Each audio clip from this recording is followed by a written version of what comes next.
Good evening, Rebecca Hewitt with ABC News. There are growing calls to save the West Coast Wilderness Railway, but the state government says it's not going to be the one to do it. Federal Group's decision to abandon the tourist attraction has been roundly condemned, although the tourism and gambling giant will be allowed to walk away from its lease without penalty. Here's state political reporter Zoe Edwards.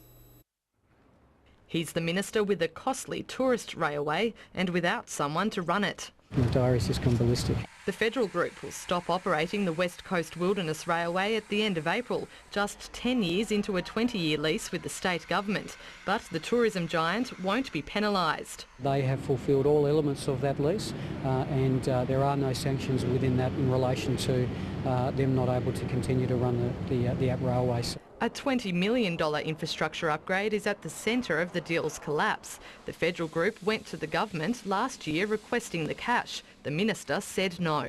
The numbers are very large and the challenge is significant. The uncertainty that's been created by not ensuring that this operation, this asset, this infrastructure continues after May 1 cannot continue. The need for a significant upgrade should not have come as a surprise.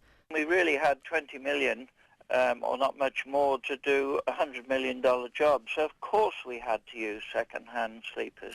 Taxpayers spent almost $40 million to set up the railway.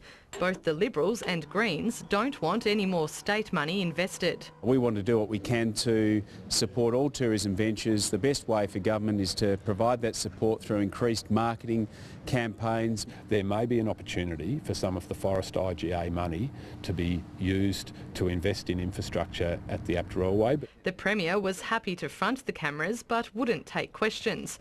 It was left to her minister to outline her government's position on one of the state's most important tourism assets.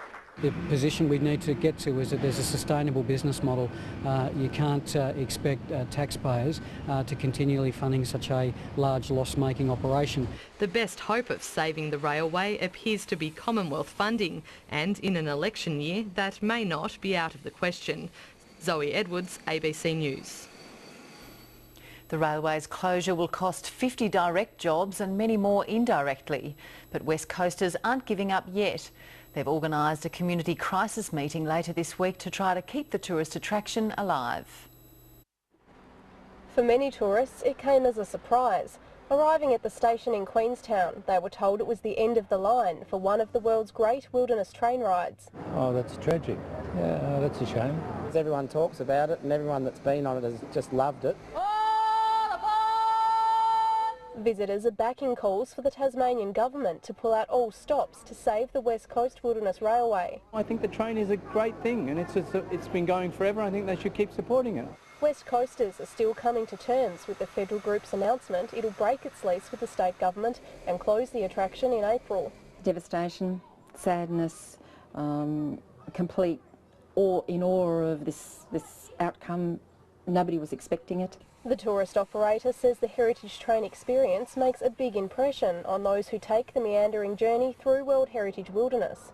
They came back raving and they're going home to the UK and to the US to tell people about this. The train station cafe is just one of many businesses that'll be affected.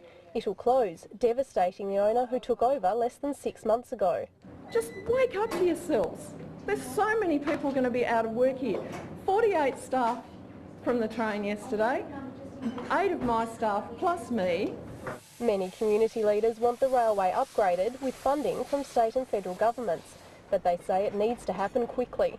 The end is drawing near, and if it does cease, that could be for a period of time that would make it difficult and expensive to get going again.